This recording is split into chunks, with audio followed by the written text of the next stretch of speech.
Hello, everybody, and welcome to our session on empowering student writers. I am so excited to see you all here today. Even though I can't see you, I'm so excited that you've joined us. My name is Katelynn Giordano. I am a middle school language arts and history teacher in Barrington, training and development specialist for the Teach Better team, and an instructor at the Northwestern University Center for Talent Development. So a couple different hats there, but this is a presentation that I absolutely love to give, one that I enjoy sharing with others because teaching writing is my passion. It is the thing that I love the most, and it's been an interesting journey to find that. So I started off as a math teacher and had all of my experience in math, and then kind of stumbled into the world of language arts. Absolutely, I can share the bit.ly. There you go, I'll leave it up there for you. Once I stumbled into the world of language arts and teaching writing, I just could not get enough of it. So today, that is what we are going to talk about. We're going to focus on empowering students through writing. I'll give you guys a couple seconds if we want to grab that bit.ly.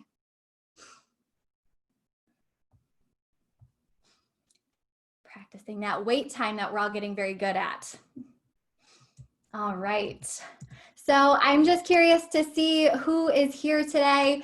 If you're a classroom teacher, student services, admin, if you work at the university or Board of Education level, if you guys could just reply in the chat so I can kind of hopefully gear what I'm chatting about with you today a little bit more towards your role in education. Awesome. Oh my goodness, I love it. Seeing so many students here. Amazing, love it. Oh, fantastic. And then one more question. How many years do you have in education? So if you could fill that out for me, that'd be amazing. Kind of helps me see who we've got and what we're talking about today. It's also kind of given us a little bit of practice in the chat and responding and kind of going back and forth. One of the weirdest things about presenting in this Zoom webinar setting is that I can't see any of you or interact with any of you. So this kind of helps us out a little bit. So there will be several places throughout this presentation where I have some places for reflection or for chat. And if you put all panelists and attendees in when you're chatting, everybody can see, and then we can kind of have sort of a conversation. So hopefully that will work for all of us. All right, let's get started with a little bit of inspiration from my girl Leslie Knope here. We'll jump right in. So the quest for immortality is something that I like to start with because it's a history topic, which I teach history now, so that's kind of fun. But there is this idea that the search for the fountain of youth, for the immortal life, has persevered throughout our history. And I am just fascinated by this quest because to me, we've already found it. We've already figured out what it is. And I'm going to share that with you later on in this presentation because otherwise, what other incentive do I have to keep you here on a Friday afternoon? So keep this in the back of your mind as we're going through these different tips and tricks. This is kind of an outline of where I want to take you today. We'll start off with theory and really getting into why should we even do this in the first place. Then we'll make it more of practice and we'll talk about how we would approach doing this in what we are doing now. And then I always like to end with research and talk about, is this proven to work? Will this be an approach that actually works for our students? So we'll start off with writing and voice, and this is the theoretical approach to empowering our students. And I want to start off with this video that hopefully you haven't seen, but if you have, it's a great reminder. Sorry about that.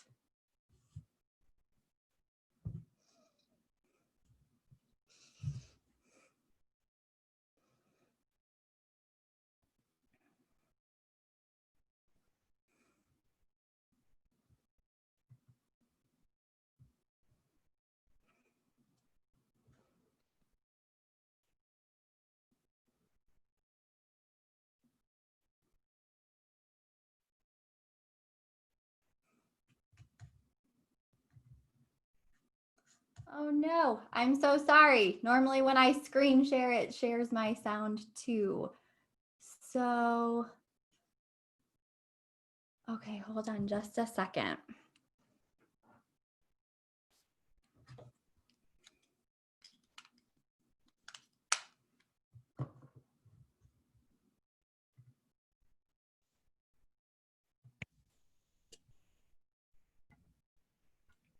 Movement. Dr. Martin Luther King Jr., in a 1968 speech where he reflects upon the civil rights movement, states, "In the end, we will remember not the Is that working now? Okay. words of our enemies, but the silence of our friends." As a teacher, I've internalized this message. Every day, all around us, we see the consequences of silence manifest themselves in the form of discrimination, violence, genocide, and war. In the classroom, I challenge my students to explore the silences in their own lives through poetry. We work together to fill those spaces, to recognize them, to name them, to understand that they don't have to be sources of shame. In an effort to create a culture within my classroom where students feel safe sharing the intimacies of their own silences, I have 4 core principles posted on the board that sits in the front of my class, which every student signs at the beginning of the year. Read critically, write consciously, speak clearly, tell your truth. I find myself thinking a lot about that last point, tell your truth. And I realized that if I was going to ask my students to speak up, I was going to have to tell my truth and be honest with them about the times where I failed to do so. So I tell them that growing up as a kid in a Catholic family in New Orleans, during Lent, I was always taught that the most meaningful thing one could do was to give something up, sacrifice something you typically indulge in to prove to God you understand His sanctity. I've given up soda, McDonald's, French fries, French kisses, and everything in between. But one year, I gave up speaking. Figured the most valuable thing I could sacrifice was my own voice, but it was like I hadn't realized that I had given that up a long time ago. I had spent so much of my life telling people the things they wanted to hear instead of the things they needed to. Told myself I wasn't meant to be anyone's conscience because I still had to figure out being my own. So sometimes I just wouldn't say anything, appeasing ignorance with my silence, unaware that validation doesn't need words to endorse its existence. When Christian was beat up for being gay, I put my hands in my pocket and walked with my head down as if I didn't even notice. Couldn't use my locker for weeks because the bolt on the lock reminded me of the one I had put on my lips when the homeless man on the corner looked at me with eyes up, merely searching for an affirmation that he was worth seeing. I was more concerned with touching the screen of my Apple than actually feeding him one. When the woman at the fundraising gala said, "I'm so proud of you. It must be so hard teaching those poor, unintelligent kids," I bit my lip because apparently we needed her money more than my students needed their dignity. We spend so much time listening to the things people are saying that we rarely pay attention to the things they don't. Silence is the residue of fear. It is feeling your flaws, gut-wrench guillotine your tongue. It is the air retreating from your chest because it doesn't feel safe in your lungs. Silence is Rwandan genocide. Silence is Katrina. It is what you hear when there aren't enough body bags left. It is the sound after the noose is already tied. It is charring. It is chains. It is privilege. It is pain. There is no time to pick your battles when your battles have already picked you. I will not let silence wrap itself around my indecision. I will tell Christian that he is a lion, a sanctuary of bravery and brilliance. I will ask that homeless man what his name is and how his day was, because sometimes all people want to be is human. I will tell that woman that my students can talk about transcendentalism like their last name was Thoreau. And just because you watched one episode of The Wire doesn't mean you know anything about my kids. So this year, instead of giving something up, I will live every day as if there were a microphone tucked under my tongue, a stage on the underside of my inhibition. Because who has to have a soapbox when all you've ever needed is your voice? Thank you. King Jr. So I'm going to ask now if you would just share a quick takeaway from that video, something that stood out to you that may relate to our mission here, which is to empower our students through writing.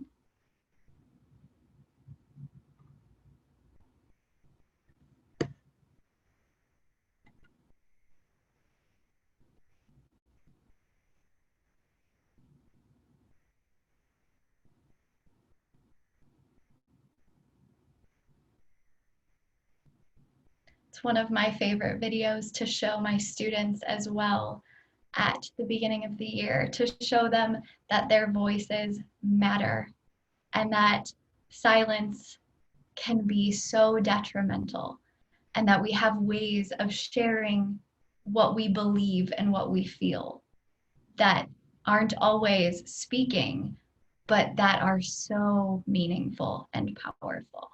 So I'll give you a few minutes, a few seconds here to share some of your takeaways, your thoughts from what we just listened to.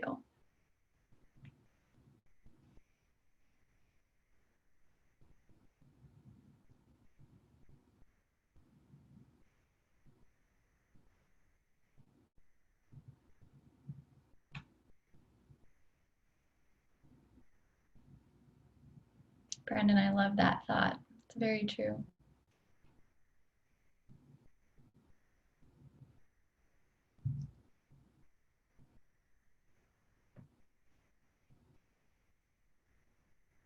We do all have stories. That is such a powerful theme.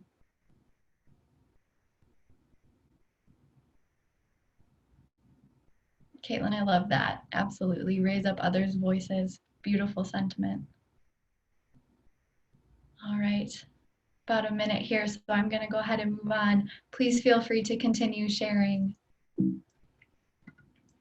So when we look at what writing is, and when we look at what we're being asked to do when we write, it is expression, it is communication, it is their voice.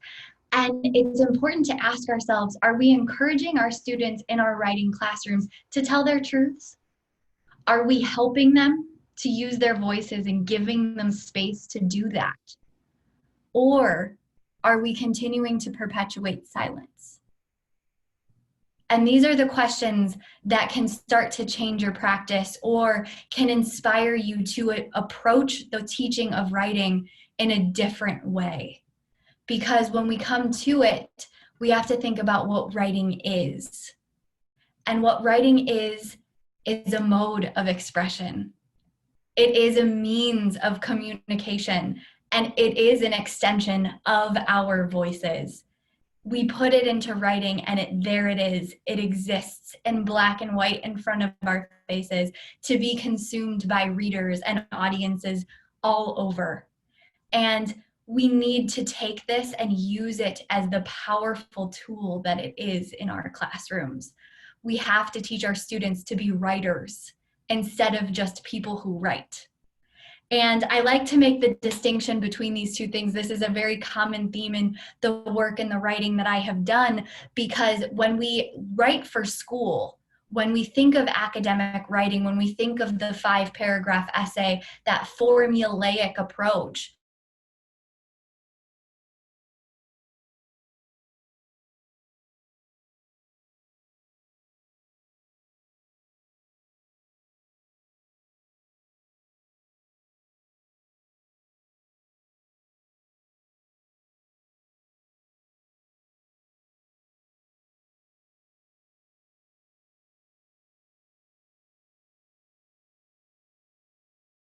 see the power. They see writing as a mode of communication, and they use their pen to share their ideas and their hopes and their feelings. And they break the rules, so that they can get out their message and communicate as clearly as they can. And so this is this important distinction, and changing the way that we view our writing classrooms and making this distinction between writers and people who write helps us begin this work of empowering our students to be writers. And so with that, we move into practice. How do we do this? I like to move into this after I get through the why, just because I feel like that common ground helps us all come together and understand writing is voice. And how do we do that? There's a few different methods. The first is to experiment with the writing process. The second is to explore our writing identities. And the third is to play with craft. And I'm going to go through each one of these and give a few examples before I get into specific unit examples of how this might look and how you may craft a unit that is for argumentative writing, that is for informational writing, but that honors student voice. So first, we can explore the process. I love this sentiment from a dear friend of mine, Melanie Meehan. She calls it pantsers versus planners. And it's those writers who are either fly by the seat of their pants, they just go in and figure it out. I'll always remember an author saying, well, I don't really know what my character is going to do. I haven't figured it out yet. She's going to let me know in the story. And that just rang so true. That is certainly a pantser, flying by the seat of our pants and seeing where the story takes us, versus a planner who needs to sit down and have an outline, who needs to know where the story is going and prefers to have that all done ahead of time before getting into the actual writing of the words on the page. And this is a discovery process for our students. Many of them are novice writers or are very beginning in their journey, and they don't know what their process is yet. And so it is our role, and it is an important role for us as writing teachers to aid them in discovering that process, in what will work for them. And I like to share with my students my own personal process, which is hugely important in the writing classroom, being vulnerable, sharing our writing lives with them. And my own personal process, I'm very much get it all out on the page and revise later. Heavy revision on my end. But there are many students and many other people, other writers out there who do not have that same process.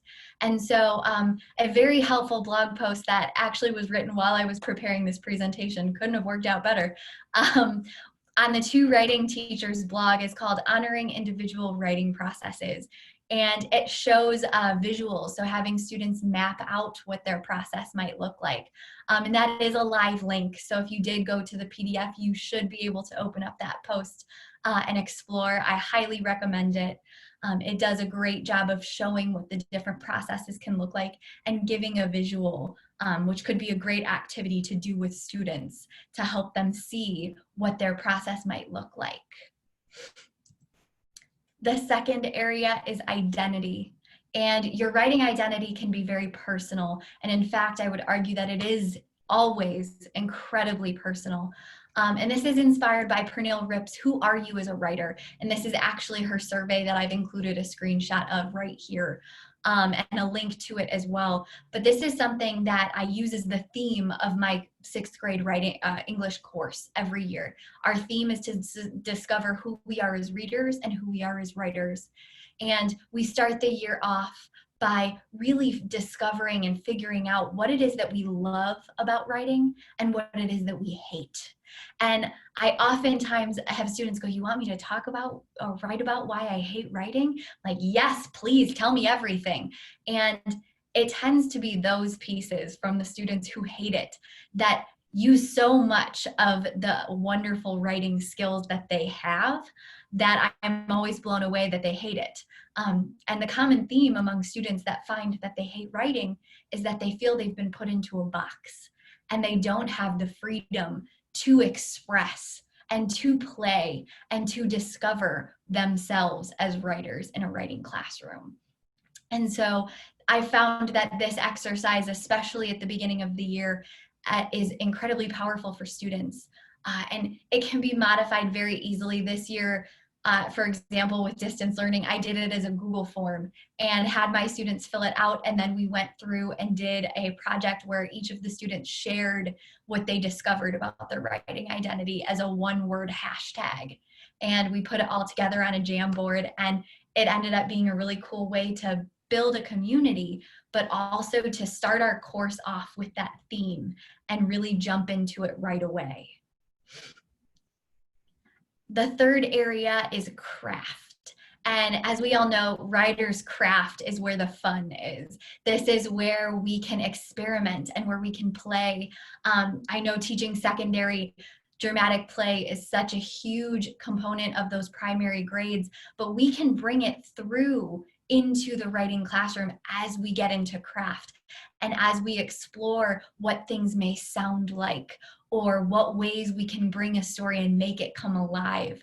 And I always talk to my students about breaking the rules. And it feels as though we put these rules in standard English. I am 100% with you. Grammar and standard English are very important. But we do oftentimes break those rules. We go and stray from that when it's going to be conducive to our message. And that is what we have to show our students how to do, and how to do well, is communicate. And if we can break rules to communicate, we should do it every time. The bottom line is that providing choice is where we need to be in the writing classroom. And providing choice is what gives our students that ownership and what empowers them to be writers instead of people who write. Now, there are 3 areas where you can incorporate choice. This could be the process, which is how they move through the writing process, how they move through a writing unit. This is where self-pacing can come in. The second area is product, and this could be what they end up creating, the end goal, what ends up coming out of this writing piece or this writing unit. This can be things like podcasts that they've written scripts for, speeches, passion projects, debates. These are all products that students can put together that reflect them and their voices and their passions. And the third area is content. This is what students explore. This is what they look at, the topic that is under study. And this is where they have that freedom to discover what it is that they feel like looking into, what it is that they want to write about. So I'm going to pause, and I'd like to ask, which area would you like to include choice in your writing classroom? And how might you do this? And one thing I will say is that trying to take on all 3 at the same time, not advisable. Tried that myself, did not go well. I advise taking on 1 or 2 at a time, 1 to start, then maybe try 2. It does work so well in a writing classroom to provide that choice, to allow students to experiment. So I'll give you a moment to share here.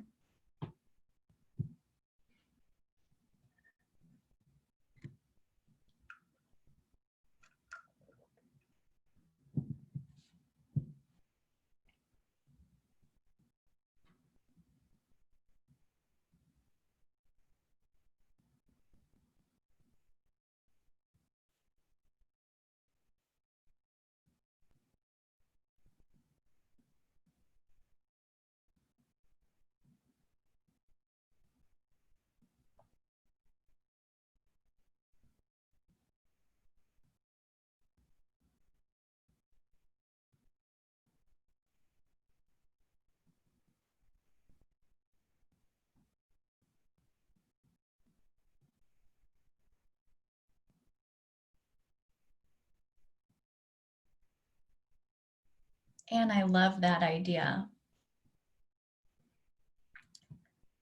Kelly, I completely agree that process does often get left behind because the product can be a little bit more seamless to incorporate right away. I agree with you.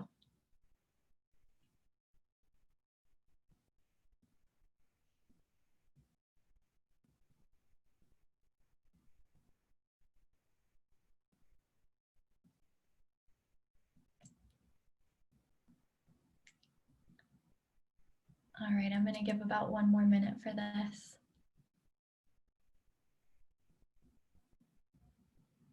Heather, that is so true. That is so true. Giving them that freedom to figure out how they're going to get there would be incredibly empowering. I agree.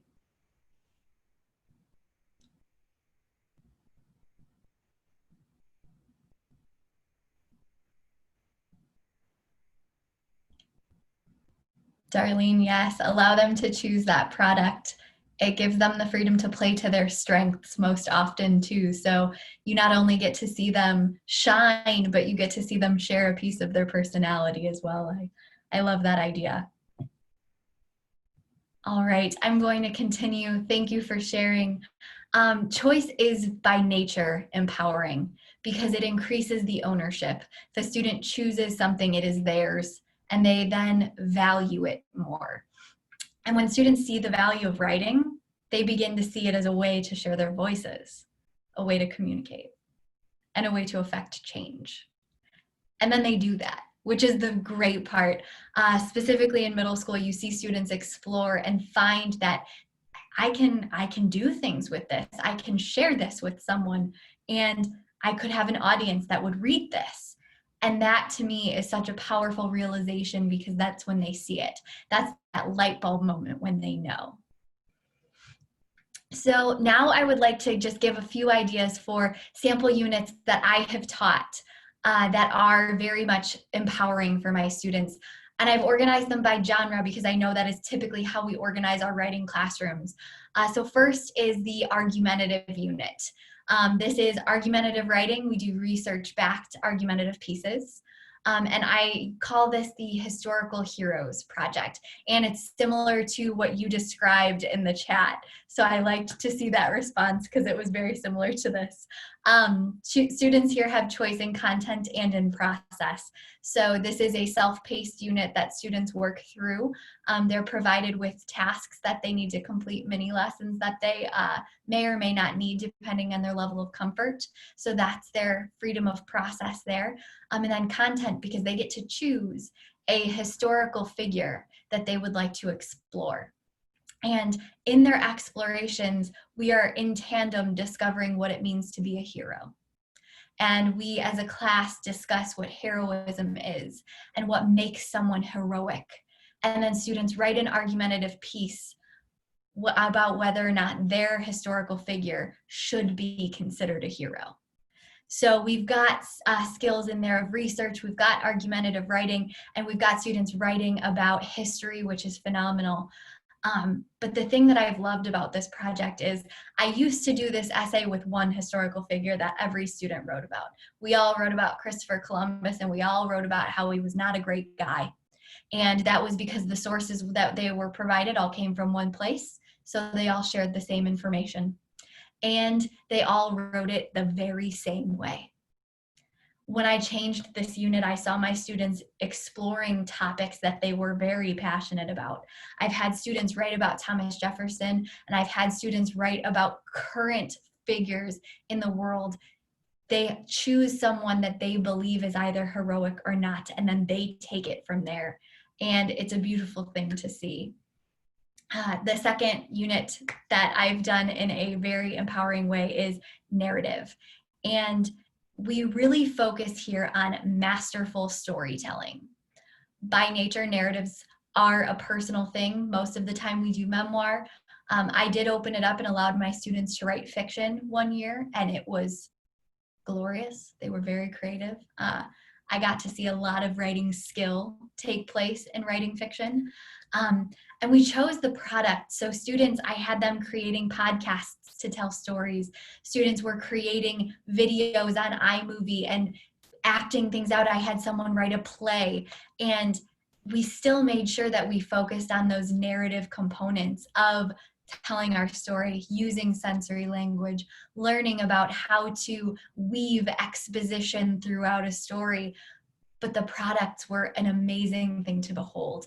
And I had students sharing memoirs and personal stories, but then I also had students writing fiction that reflected themselves, but they found it easier to write it through the lens of a fictional character. And so that was another unit that I've also done. Third was poetry. This one was so fun, which I know, fun in school, right? But we ended up doing a poetry slam, and students wrote poems. We studied different types of poetry. We analyzed songs and lyrics, and we analyzed classical poems. We even did a little Shakespeare. And then students got to choose a mentor poet to explore and got to look and really dive deep into their poetry. And when we did our poetry slam, they used their mentor poet as inspiration and wrote a poem that modeled some aspect of that poet's process, that poet's style, that poet's structure. And then we did a poetry slam, and it was so amazing. My students got up in front of the class and shared their poetry with the rest of their peers. We made it a big deal and partnered up with the other 6th grade classes, so it was a great group of us. And they really felt empowered to share stories and to discover what it meant to not just write something, but say it. And that was an amazing combination of force. Finally, informational writing, which is everyone's favorite, especially our students. They absolutely love to research, I know. I had such a struggle with our informational writing unit for many years of teaching it. My students would fight me tooth and nail about doing more research and finding good sources and really delve into a topic. And it was because I had provided the topics for them. And that realization hit me like a ton of bricks, because it was like, oh my goodness, if I just let them pick, maybe they would want to learn about it. And so I completely flipped this unit on its head and ended up doing a passion project. Students could research anything they wanted. The only caveat was that part of their piece that they wrote had to be, what will you do with this information now that you have it?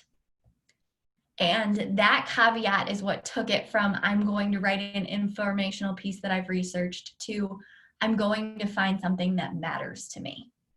I had a student, and this was an exceptional student, who wrote an essay about how we needed to restructure our social emotional learning curriculum to reflect perseverance, because she had read something about, or seen a TED Talk, about the Super Mario effect, and then related it to Angela Duckworth's Grit. Beautiful piece that I never would have gotten to see had I not done this unit.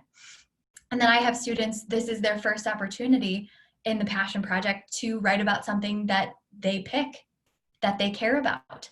And exploring that with them is such a treat, because it's more of a exploring of our souls and figuring out how to communicate what we want to do and what we believe in. And that's an amazing thing. So here's some of my student feedback about each one of those 4 units. So you can see here, I take student feedback at the end of every unit and ask them similar questions. How'd you feel about this? If I changed some component of the unit, I target the question towards that.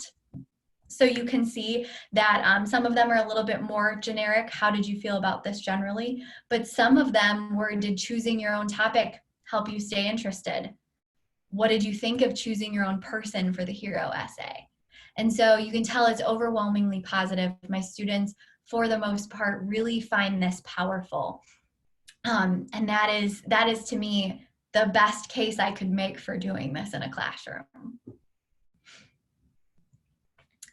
And then here are some of the words that they shared about how doing this made them feel. When I ask the question, how did you feel about this? I always follow up and say, tell me why. And this is what they put. This is what they shared. I think my favorite one is the one in the middle. It made it easier to convince the reader that my person was a hero because I was passionate about it. I don't think I could sum it up better than that. And truly, that comment, I just looked at it and I was like, okay, I win, I'm done. They made such meaning from that piece. So I'm curious, does any of the student feedback stand out to you? If you could reply on the chat, I'm gonna go back to the last slide so you can see it, but I'm curious, does any of the student feedback stand out to you?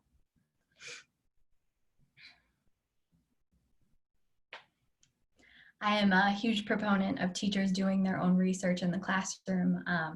Action research is incredibly important and valuable, not only to our own classroom practice, but to others. And this year that I'm sharing data from right now was a year that I did action research of taking feedback from students after every unit in which I had personalized some component. And it was some powerful stuff.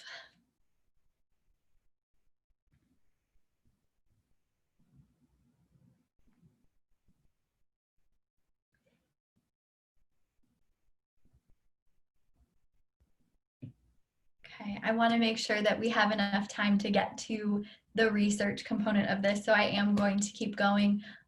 Please share in the chat. I would love to see what has stuck out to you.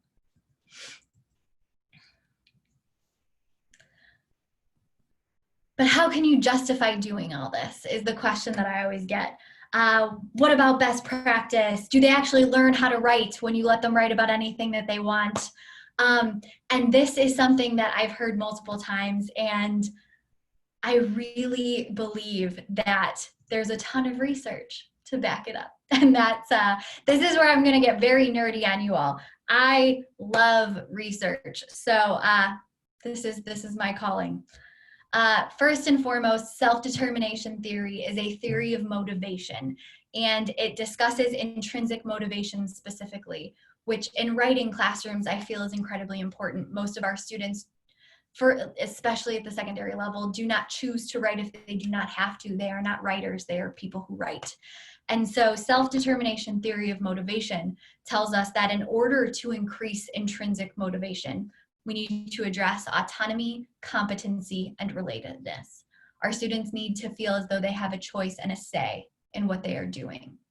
They need to feel as though they can do it. And they need to feel that it is somehow related to them. So to build intrinsic motivation for writing, when you incorporate choice, when you empower students to write about what matters to them, you have addressed all of these. We provide the skills that they need to do it competently. We give them the choice, which increases autonomy, and they relate it to themselves naturally because they will write about something that is connected to them. This was an article, a case study that was done on the relationship between writing, motivation, activity, and performance. It was a big one, done on 600 students, grades 4 through 10. So it was a bit of a smaller study, but it looked at a lot of different components. And it just backs up that self-determination theory, but it's specifically towards writing. So if students feel that something is relevant and that they are able to do it, they will perform better on it.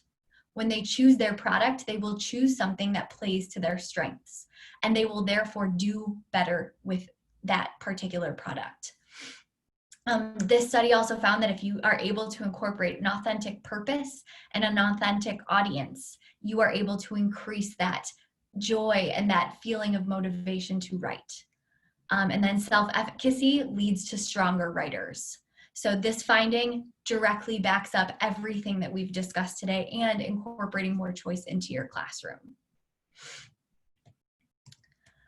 Steve Graham is my professional crush. I am convinced that he knows everything about teaching writing to adolescents specifically. And he has found that purpose, ownership, and connection, which are, again, very similar to that self-determination theory.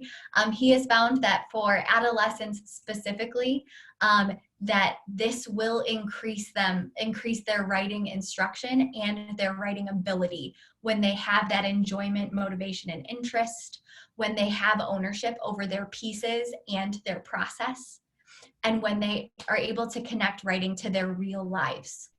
That is something that really helps them see the point and helps them do it more effectively. Writing enjoyment, this last one was one of my favorites because it specifically spoke to enjoyment of writing and helping students really find that they like it. And they did relate enjoyment to better achievement, higher grades in that particular study. They self-reported in this study, students self-reported the importance of autonomy. Their collaboration, so incorporating that peer revision, incorporating that ability to discuss ideas, to share their pieces, was really positively related to their enjoyment. And their ability to write expressively and choose their topic increased enjoyment, which all seems like, yes, of course it did, but this is a real case study that backs that up. And then finally, our last research study, I promise, is about motivation, engagement, and voice. And I pull a quote directly from this article because they say it much better than I ever could. But it does increase other important outcomes in education. It's not just this, okay, we're gonna write. we're going to get better at writing. But promoting their voices also is linked to better outcomes as far as elevating marginalized populations, increasing classroom participation, self-reflection, which we all know has a huge effect size on student learning, and then preparation for the improvement of struggling students. So this quote again says it better than I ever could, but we find that these different influences really increase the voice and increase the outcomes for some of our most important populations of students. So this is where I'm going to ask everybody to take a moment and think, how might any of these theories apply to your practice? And what do you think would apply to your own classroom? What do you take away from these studies?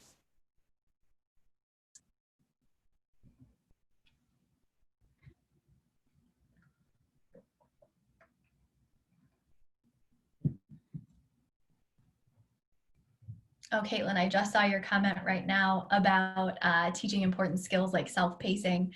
I completely agree. Those are much needed life skills that students will use in the future. And if we can provide them a safe space to learn those and explore those, it's incredibly important.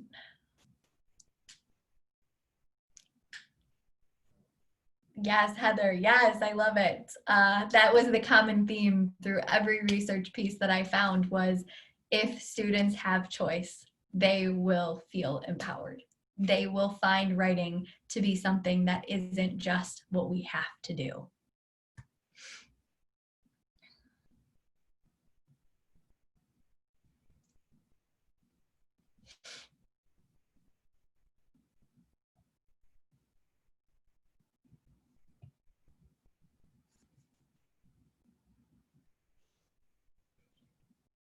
Michelle, I totally understand being into a curriculum. I myself am in a new district this year that does have a more structured writing curriculum. And so finding opportunities for that choice is definitely more of a challenge, but I'm finding that the more creativity that I can have in finding those opportunities, the more students are buying in and engaging. And so that is incredibly important, and I agree. Giving them that process is so important. Kelly, I agree with that as well. Giving them that audience is huge and really gives them that push to put their pieces out there and do that work. Yes, who will be seeing it and why does it matter? I love it. I love it. I found that even sharing it with each other in a broader sense, we used KidBlog last year, which was fantastic because they shared their writing so much more frequently and were able to comment on one another's. Even sharing Google Docs on a Jamboard or on a Padlet where they can click into each other's is fantastic because we know that they do want to engage with one another and their audience, having a peer audience is huge. So giving them that opportunity is fantastic and so meaningful. All right. The main question we have to ask ourselves when thinking about student empowerment is, what do we want writing to be? What do we want it to be? Do we want it to be something our students come into dreading it, knowing they have to follow a formula, knowing that they have to do this, this, this, and this to get this number of points to get this grade? Or do we want them to see it as a way to share their story, a way to communicate their voices and what is important to them? What do we want writing to be? And that brings us back to our quest for immortality, the elixir of life, the fountain of youth that we as humanity have been obsessed with for so long. And I know that's why you all stayed around on a Friday afternoon, but I'm here to tell you we have already discovered it. Immortality has been discovered in writing. We still read the words and discuss the ideas and value the importance of words written by people who have long since passed. Words that are written live on forever. Ideas that have been shared, passions that have been expressed in writing have never faltered. They exist now. Household names of people who, again, have passed many, many years ago, centuries ago, and their ideas are still discussed now. We know their names. They are immortal. Their ideas have lived on. And so we have found it. So I ask, and I usually end with this, we are all made of stories. And seeing these stories, sharing these stories is what makes our writing classrooms so valuable and so powerful and so meaningful. Empowering our students to share those stories is really where our writing classrooms come alive. I am so grateful to all of you for being here with me today. If you have any questions, you can throw them in the chat or into the Q&A. Feel free to reach out to me. All my contact information is right there. I'm happy to share any resources, any units that I've taught. I have them all organized and will gladly share them with you. Katelynn, I want to make sure you saw the question from Addison in the Q&A. I cannot pull up the Q&A for whatever reason. Okay. So Addison asks, do you use any websites to make books online for digital learning? I have just started exploring that right now, so I don't have a particular recommendation that I have used in my class. So kind of working through a couple different things right now, but please reach out to me. I'm happy to share when I've discovered something. Kristen, the bit.ly is at the bottom of this slide. Feel free to grab it. All right, Katelynn, well, thank you very much for that fantastic presentation. I'm sure people will be all inspired to write a novel or have their students write them. Again, I want to remind everyone, first of all the presentations will be shared on our scheduled website for T21, most likely next week. And then also, you'll also receive an email that'll have the survey about the conference as a whole. So please go ahead and send that. Or submit that. And also, if you're looking at to get PD credits for the conference today, you can again go to that schedule page and the process is outlined there. So thank you all. Thank you, Katelynn, again for presenting. Thank you all for attending T21 this year, and everyone have a great remainder of your school year. Take care.